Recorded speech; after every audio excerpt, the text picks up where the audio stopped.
sorry ass DJ.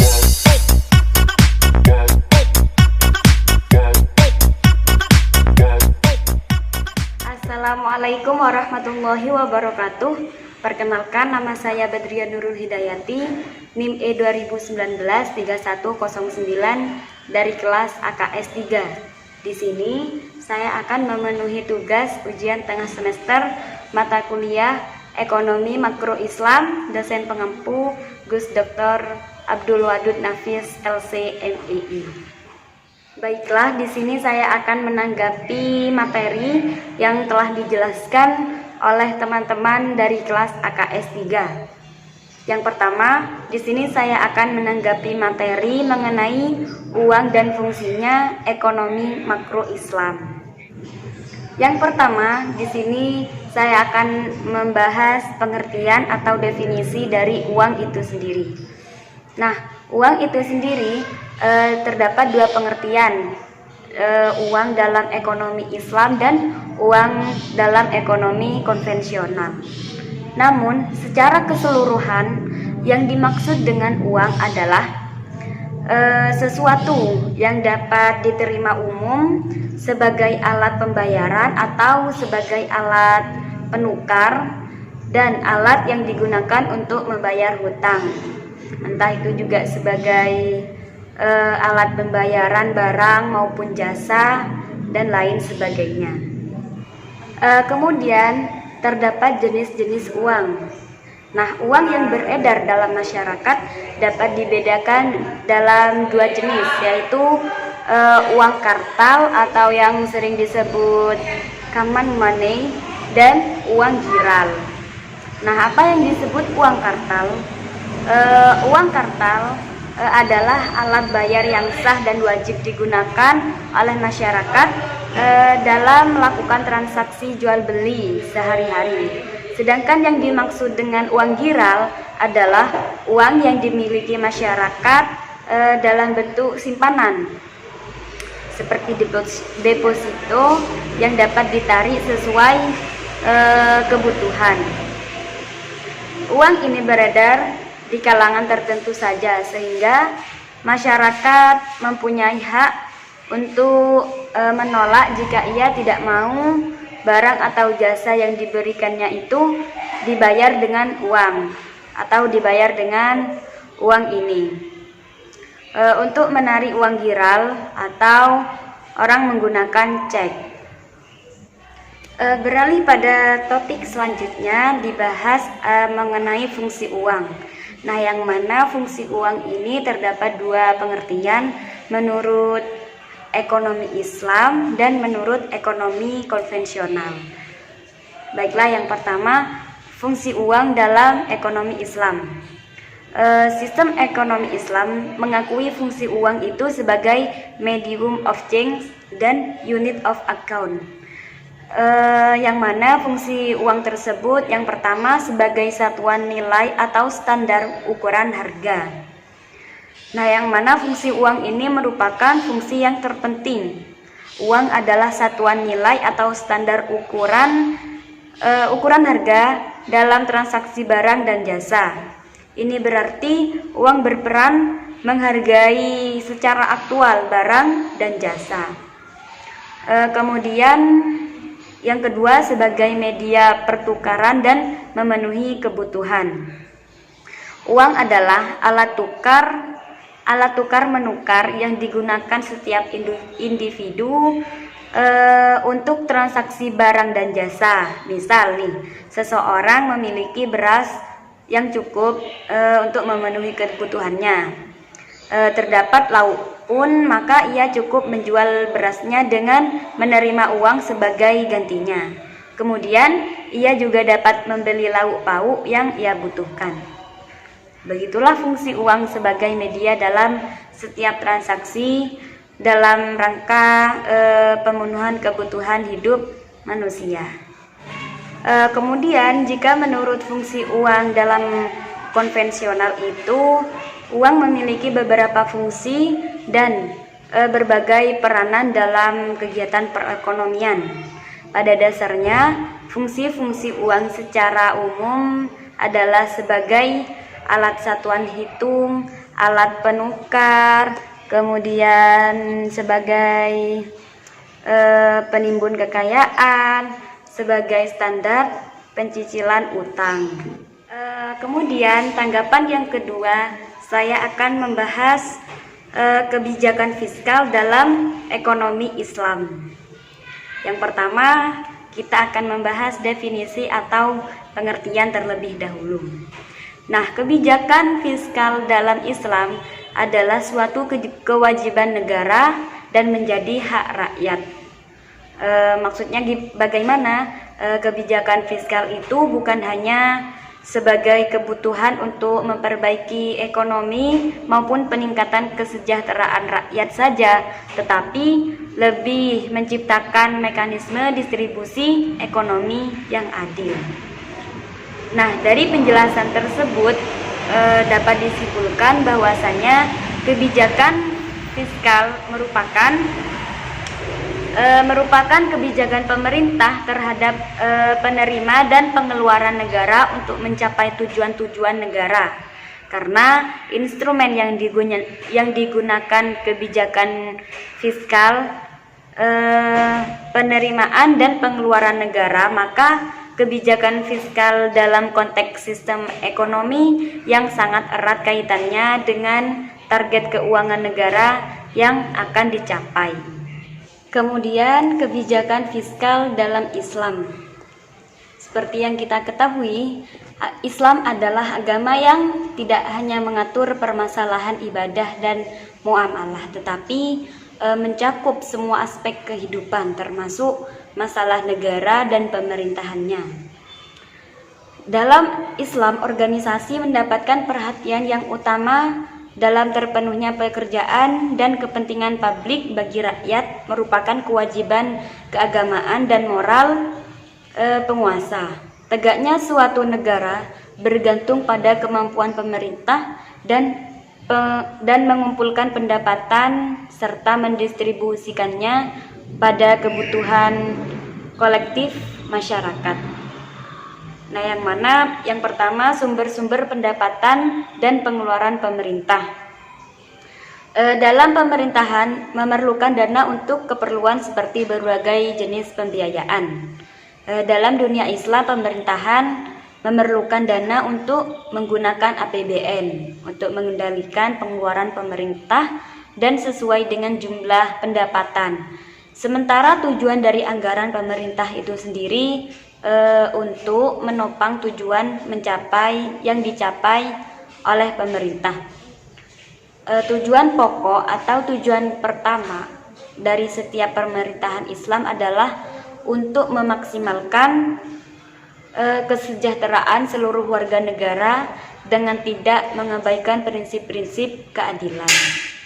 Namun dalam ekonomi konvensional, sumber penerimaan pemerintah terdapat 3 bagian, yaitu merupakan sumber penerimaan primer yang berasal dari pungutan pajak, berasal dari penerimaan negara bukan pajak, dan hibah atau bantuan, serta pinjaman luar negeri. Untuk lebih detailnya disebutkan juga pos-pos penerimaan pemerintah Indonesia, yang mana penerimaan negara berasal dari pajak perdagangan internasional dan pajak dalam negeri, baik itu meliputi perseroan, pajak penghasilan, dan lain-lain. Kemudian penerimaan negara bukan pajak. Yang pertama, bagian pemerintah atas laba BUMN. Kemudian penerimaan sumber daya alam dan penerimaan negara bukan pajak lainnya. Tanggapan ketiga, saya akan membahas kebijakan moneter dalam ekonomi Islam. Nah, yang pertama kita membahas pengertian atau definisi dari kebijakan moneter. Yang mana kebijakan moneter adalah kebijakan pemerintah untuk memperbaiki keadaan perekonomian melalui pengaturan jumlah uang beredar untuk mengatasi krisis ekonomi yang hingga kini masih terus berlangsung, di samping harus menata sektor real Yang tidak kalah penting adalah meluruskan kembali sejumlah kekeliruan pandangan di seputar masalah uang. Pengaturan jumlah uang yang beredar pada masyarakat diatur dengan cara menambah atau mengurangi jumlah uang yang beredar. Nah, kebijakan moneter dapat digolongkan atau dibagi menjadi dua, yaitu kebijakan moneter ekspansif dan kebijakan moneter kontraktif. Apa yang dimaksud kebijakan moneter ekspansif? Kebijakan moneter ekspansif adalah suatu kebijakan dalam rangka menambah jumlah uang yang beredar, dan kebijakan ini dilakukan untuk mengatasi pengangguran dan meningkatkan daya beli masyarakat pada saat perekonomian mengalami resesi atau depresi. Nah, kebijakan moneter ekspansif juga disebut dengan kebijakan longgar, kebijakan moneter longgar. Kemudian kebijakan moneter kontraktif, yang mana suatu kebijakan dalam rangka mengurangi jumlah uang yang edar disebut juga dengan kebijakan uang ketat. Tujuan utama dari penerapan kebijakan ini adalah untuk menurunkan tingkat inflasi yang dialami oleh negara. Beberapa cara yang dilakukan pemerintah dalam penerapan kebijakan ini adalah meningkatkan jumlah suku bunga bank. Selain itu, penjualan obligasi atau surat berharga pemerintah dan meningkatkan persyaratan cadang bank juga termasuk cara mengurangi peredaran uang. Kemudian terdapat tujuan kebijakan moneter, yang mana Bank Indonesia memiliki tujuan untuk mencapai dan memelihara kestabilan nilai rupiah, yang mana tujuan ini sebagai tercantum dalam Undang-Undang Nomor 3 Tahun 2004 Pasal 7 tentang Bank Indonesia. Yang pertama, mengedarkan uang sebagai alat pertukaran dalam perekonomian. Kemudian yang kedua, menjaga kestabilan harga. Kemudian menjaga kestabilan ekonomi, meningkatkan kesempatan kerja, memperbaiki neraca perdagangan kerja masyarakat. Kemudian yang keenam, distribusi likuiditas yang optimal. Yang ketujuh, mempertahankan keseimbangan antara IS dan LM. Kemudian pertumbuhan ekonomi dan pemerataan pendapatan. Secara mendasar, terdapat beberapa instrumen kebijakan moneter dalam ekonomi Islam, antara lain reserve ratio, moral association, lending ratio, refinance ratio, kemudian profit sharing ratio, Islamic sukuk, government investment certificate, dan reksadana syariah. Kemudian yang terakhir, tanggapan keempat, saya akan membahas pengangguran dan solusinya ekonomi Islam. Yang pertama, kita membahas pengertian pengangguran terlebih dahulu. Pengangguran memiliki pengertian yaitu masalah makroekonomi yang mempengaruhi manusia secara langsung dan merupakan masalah yang paling berat. Bagi kebanyakan orang, kehilangan pekerjaan berarti penurunan standar kehidupan dan tekanan psikologis. Kemudian faktor lain yang sangat menentukan standar hidup suatu negara adalah tingkat pengangguran di negara tersebut. Seseorang yang ingin bekerja tetapi belum mendapatkan pekerjaan tidak berperan apa-apa dalam proses produksi barang dan jasa. Walaupun tingkat pengangguran sampai batas tertentu tidak dapat dihindari dalam perekonomian yang kompleks dengan ribuan perusahaan dan jutaan pekerja, jumlah pengangguran sangatlah bervariasi dari suatu negara ke negara lain dan dari waktu ke waktu. Dan juga pengangguran merupakan masalah strategis dalam perekonomian secara makro, karena pengangguran ini berpengaruh langsung kepada standar kehidupan dan tekanan psikologis. Kemudian pengangguran berdasarkan penyebabnya dapat dibedakan menjadi yang pertama, pengangguran normal atau friksional.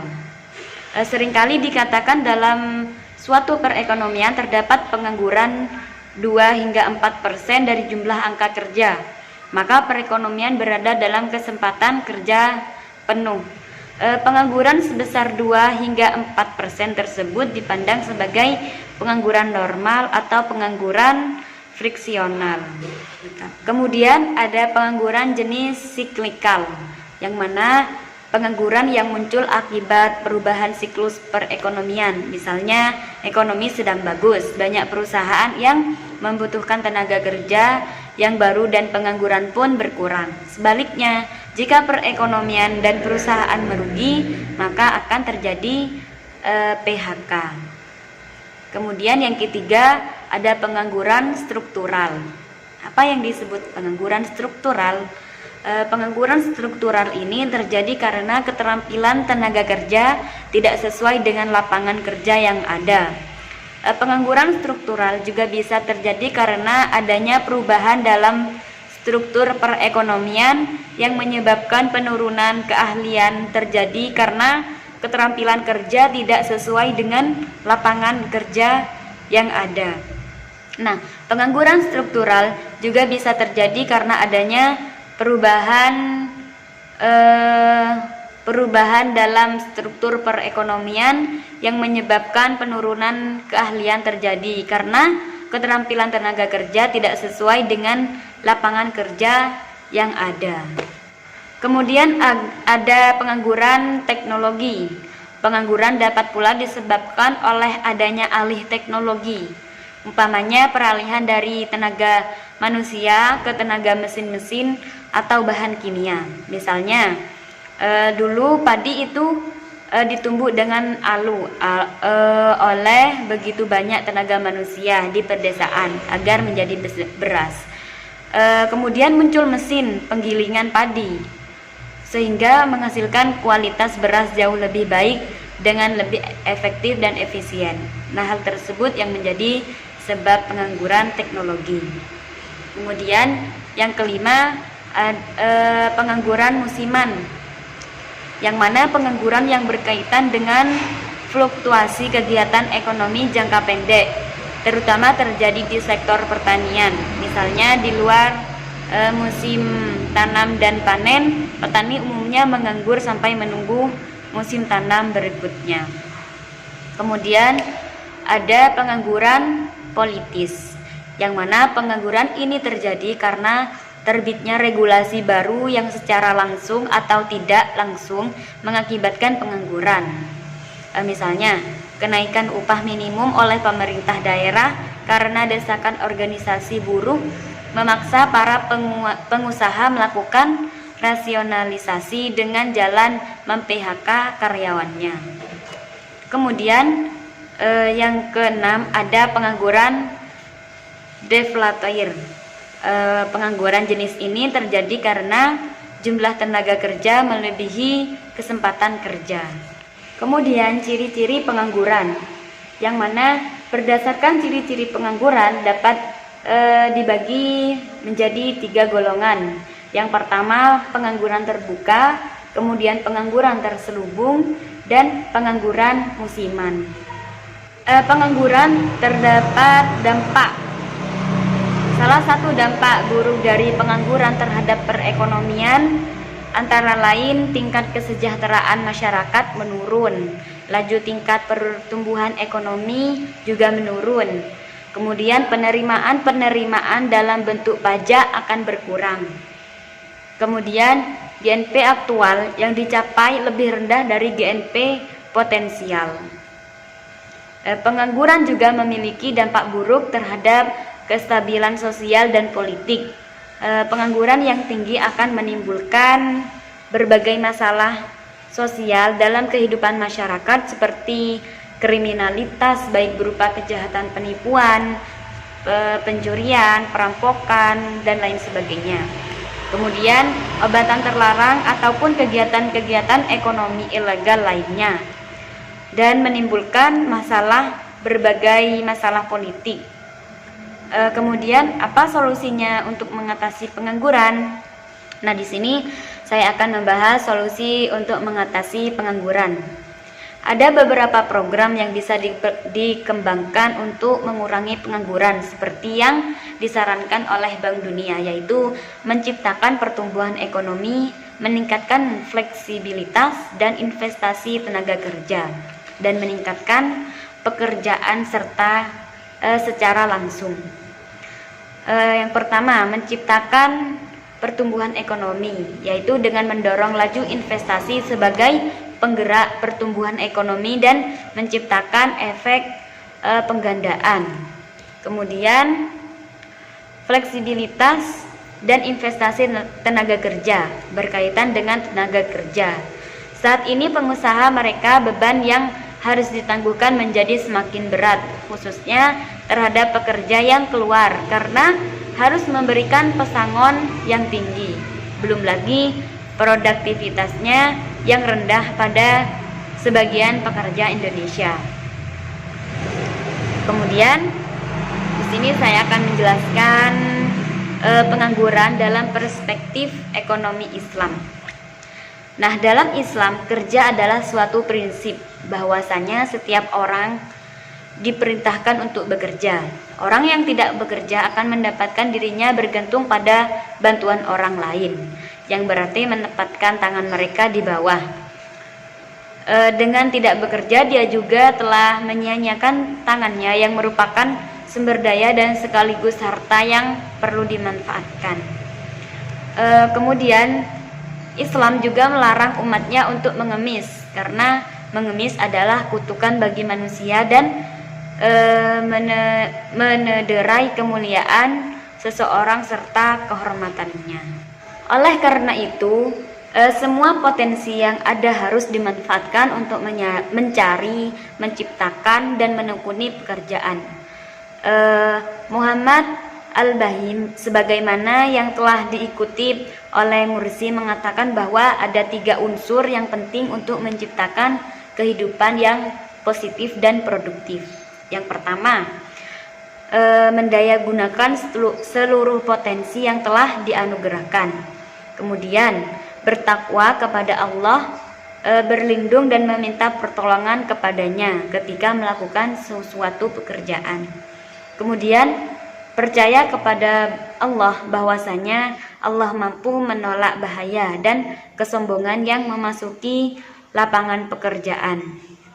Bermalas-malasan atau menganggur akan memberikan dampak negatif langsung kepada pelaku serta akan mendatangkan dampak tidak langsung terhadap perekonomian secara keseluruhan. Dalam kaitannya dengan bidang pekerjaan yang harus dipilih, Islam mendorong umatnya untuk memproduksi dan menekuni aktivitas ekonomi dalam segala bentuk, seperti misal pertanian, penggembalaan, berburu, industri, kemudian berdagang, dan lain-lain. Islam tidak semata-mata hanya memerintah untuk bekerja, tetapi harus bekerja dengan lebih baik, penuh ketekunan dan profesional. Cukup sekian tanggapan yang dapat saya sampaikan, kurang lebihnya mohon maaf. Wabillahi taufik wal hidayah.